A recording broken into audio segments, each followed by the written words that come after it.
Hey Merfolk fans, I'm Joe. Thanks very much for joining me today.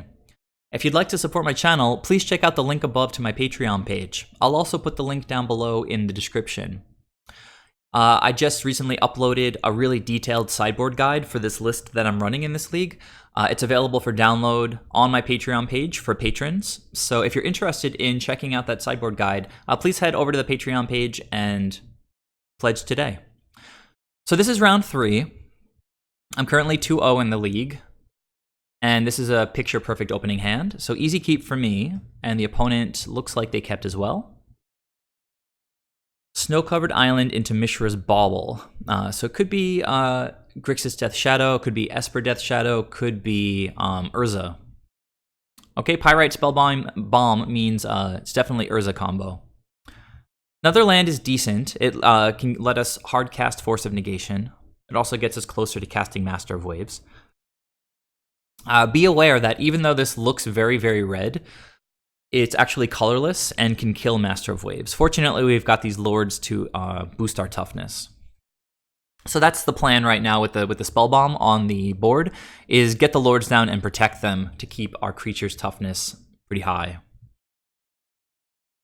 The opponent did crack that Bauble. They play a second island. And Mind Stone is fine. I'm definitely not going to spend Force of Negation on that.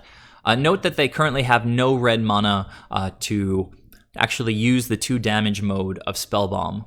The 2 modes on this are basically to deal 2 damage or to pay colorless and draw a card. So without red mana, they can't actually deal damage right now. Silvergill is pretty nice. Gonna go ahead and run that out, even in the face of Pyrite Spellbomb. With Force of Negation, we want as many cards in hand as we can get to have the best option of what card to pitch if we need to actually throw something away. So Trickster is funny. It's a card that I actually sideboarded out in this matchup. Like, just took all 4 out because if you try to target Urza when they're going off, he can just keep going off at instant speed, like before Trickster ever resolves. If you try to tap down Goblin Engineer, he can just activate in response to cheat some artifact onto the battlefield. So Trickster didn't seem like the most useful card in this matchup. But when Urza enters the battlefield, it makes a construct that is equal power and toughness to the number of artifacts they control. And I've lost like 2 or 3 times to the pressure that construct can apply. If they have like 9 artifacts out and they have a 9/9 crashing in every turn, Trickster takes away its ability that defines its power and toughness. So as a 0/0, it just dies. So since Trickster can kill those constructs, I leave it in post board as a 2/of just to deal with that construct. Of course, Trickster is also just a body that gets buffed by lords, and you can see we're going to have pretty easy access to Island Walk here. I want to thank one of my patrons, Toppy, for the discussion about Trickster the other day. I had heard before the interaction with the construct, but I hadn't changed my sideboard guide until Toppy and I sort of hashed it out and came up with a better plan for sideboarding. As it turns out, I think Master of Waves is just a little bit too slow, also too vulnerable to things like Pyrite Spellbomb, so I actually bored out all the Master of Waves in this matchup. Our best plan is going to be get lords on the table. They're always going to have islands, and just attack for Island Walk while trying our best to slow down their combo and also try to protect our clock. All right, so opponent starts, they tap 3, they go for Psy. Nothing we can do about that. Force of Negation can't counter creatures. Then they're going to start making some Thopters. Here's a Mishra's Bauble. But with no more mana, they can't cast any more artifacts this turn, it appears. So they just passed the turn. And I believe I'm going to use the opportunity this turn to get the lords onto the table to protect them from this Pyrite Spellbomb. You can see they missed their 3rd land drop. They're really hoping to find red mana to be able to turn this Spellbomb on. So I'm gonna, with them tapped out, just get the lords down right away. No tricks, no end step stuff. Just get the creature's toughness up to 3 right away. Turn Island Walk on and start our clock ticking. You can see I have 10 power all of a sudden on the board. Pass back to the opponent with double force up and feeling pretty good in this spot. It's possible that they can just cast Urza here which would be pretty rough for us since it's a very powerful card. Okay, they do take 2 from this Hallowed Fountain. Thopter Foundry is definitely a reasonable target. Going to cast the first Force of Negation pitching Master of Waves. And what do they got to follow up with? So they had both pieces of the combo in hand. Thopter Foundry is always going to be the one that you want to counter. Although, if you have Force of Negation, you actually exile the Sword of the Meek. If you hit Sword of the Meek with Deprive, it just goes to the graveyard. And then if they later get a Thopter Foundry onto the battlefield, with Sword of the Meek in the graveyard, that's kind of where it wants to be. They can just make a Thopter with Sai, and Sword of the Meek will immediately come back. So, you always want to counter Thopter Foundry first. It's what sort of starts the value engine running. And if you can hit this with a Force of Negation and exile it, it's a reasonable target. But given the state of their board, I'm not particularly scared of this Sword of the Meek. They can't even equip it this turn since they don't have mana. We're looking to counter something like Ensnaring Bridge at this point. If we draw a Lord, some of you close watchers here might notice that we have lethal on board because it's 10, and then if we draw a Lord, it adds 3 more. So opponent gets in with 1 Thopter. They might as well since they can't block any of my stuff. Hopefully we rip a Lord off the top of the deck and just end the game. Silvergill is a creature, so I'm going to play that and reveal Trickster. Now we can still draw a Lord. Unfortunately, it was a Spreading Seas, pretty useless. So get in for 10. A lot of pressure on the opponent. Still have a counterspell up here. And they just scooped. So that was a very solid game against a very scary deck. Urza combo can be really hard to beat when they get their draws going. Fortunately, they missed their red mana for a little while, so they couldn't use this Pyrite Spellbomb, and we were able to get down 2 Lords all at once to make our creatures safe from that removal effect. Let's go ahead and see how Game 2 went. All right, back for Game 2 against Urza combo. Let's check out the sideboard. As I was mentioning, my plan now is to take out all 4 Master of Waves. They are a little bit slow, and even though they can go wide, the opponent is often going wide themselves with Thopters. And as I mentioned in Game 1, they're pretty weak to Pyrite Spellbomb, which the opponent can just draw naturally. Or they can whir to find a Pyrite Spellbomb if they need to. So all the Master of Waves come out. 2 Tricksters out, as I mentioned. Leave 2 in so that we can blow up the construct if necessary. And then let's see. On the draw, I cut a Mutavault because I'm bringing in all 4 Deprives, and we're going to want access to double blue early in the game. So trimming 1 Mutavault is going to increase our odds of hitting blue lands in the early part of the game. Took out all 4 Spreading Seas.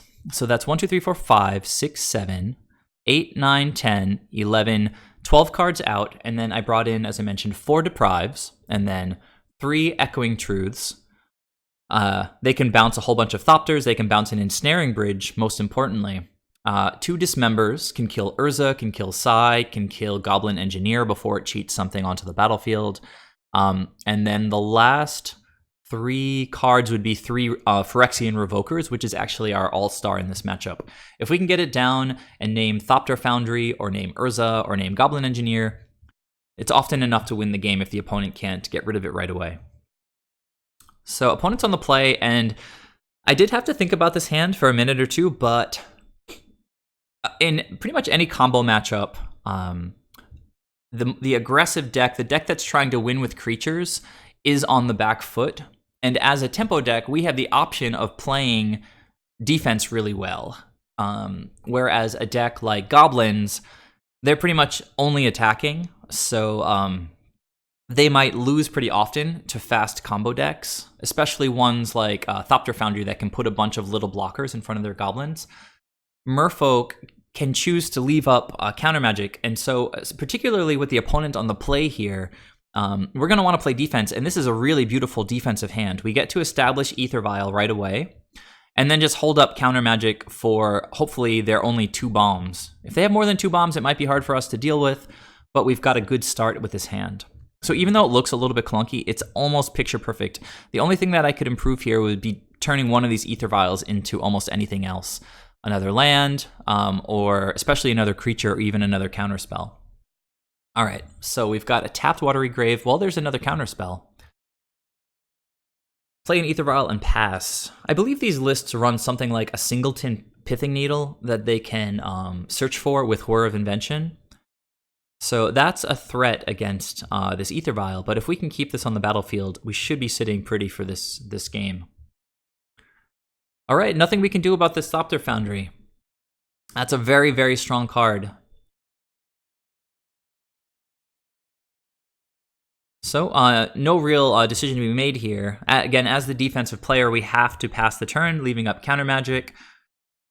Now, it really helps when you have the reps playing these matchups, and particularly playing your deck over and over again, to know which lines that you want to take, and not sit there thinking, because if you think and think, then it shows the opponent that you have options, right? It's like, if I think for a minute and then pass to them, they're like, oh, okay, obviously he chose to pass the turn because it was better for him to pass the turn because he has a counter spell. So now he's going to go and like run out, he's going to run out some bait spells. But what I did during the match was I just passed the turn pretty quickly because I knew that I wanted to leave up mana for counter spell. Passing quickly, what it could represent to the opponent is that I'm frustrated and I don't really have much to do. So opponent just passed back. So it's totally fine. You shouldn't feel like you missed an opportunity and I should have played the Lord, because if I had played the Lord, he might have seen that as shields down and then went for whatever big spell he wants to resolve. So land is good, I guess, because we will eventually want to be able to hold up double Deprive. Second Aether Vial down, and obviously I'm going to be able to get my first creature onto the battlefield this turn cycle. Opponent goes and gets Snow-Covered Island, and it looks like they're casting Horror of Invention. Now, I thought that they might go for Pithing Needle, so I chose to Vial in Master of the Pearl Trident right away.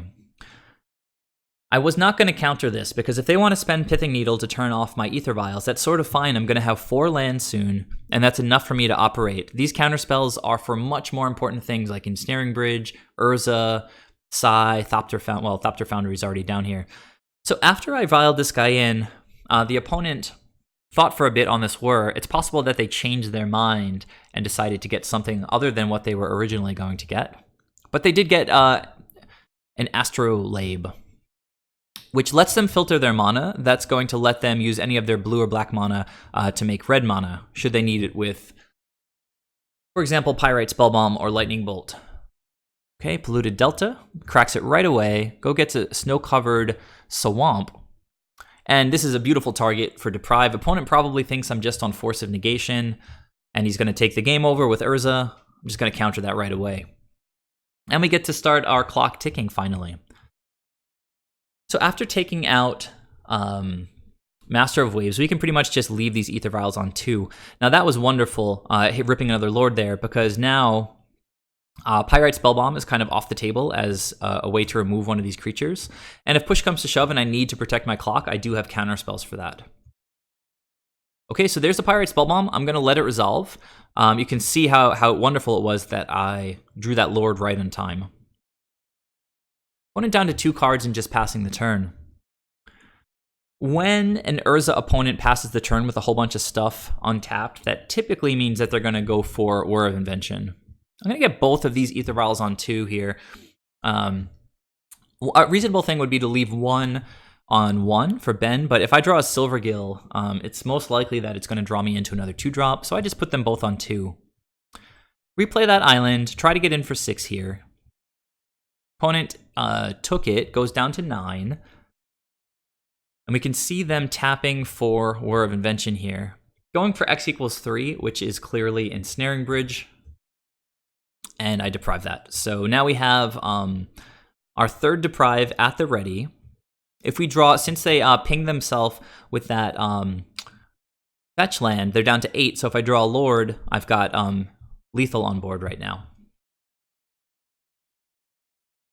So opponent goes for the board wipe, and that's a wonderful target. They're empty-handed, so I'm going to cash in my last Deprive. Opponent sort of stared at this for a second. How do I have 3 Deprives? It's the only 3 cards in my graveyard right now. And they're going to cash in the Pyrite Spellbomb to just draw a card right now. So let's hope to draw something good here.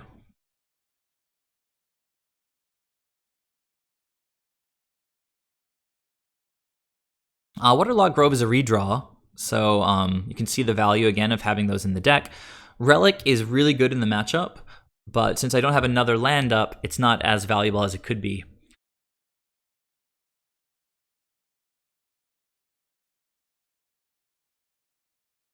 Alright, so definitely lethal on the battlefield, and the opponent is sort of top decking here. Okay, here's another Astrolabe, which draws a card when it enters the battlefield. Ichor Wellspring also draws a card. And when it goes to the graveyard, it draws another card, so they were able to sacrifice that to the Thopter Foundry to cycle it. So a lot of potential for digging in this deck. They play a Mox Opal, play an untapped Steam Vents, and here's Urza. But empty-handed, there's not a lot they can do in this spot. They're going to make that construct that I discussed the Trickster interaction with earlier. But at this point, there's nothing in their graveyard that they can do anything with. And creating a bunch of Thopters by sacrificing these artifacts isn't going to cut it since I've got Island Walk. The only thing that's relevant here is Urza's last ability, which is a very nice thing to have, but it's often a kind of a do-nothing ability. For 5 mana, he can shuffle his library, exile the top card, and he can play it without paying its mana cost. So I guess Ensnaring Bridge is pretty sweet off the top. So the opponent starts tapping all of his artifacts to make blue mana. An impressive amount of digging this turn. I think the opponent has drawn something like 4 or 5 cards here. So he's going to reveal something off the top of the deck.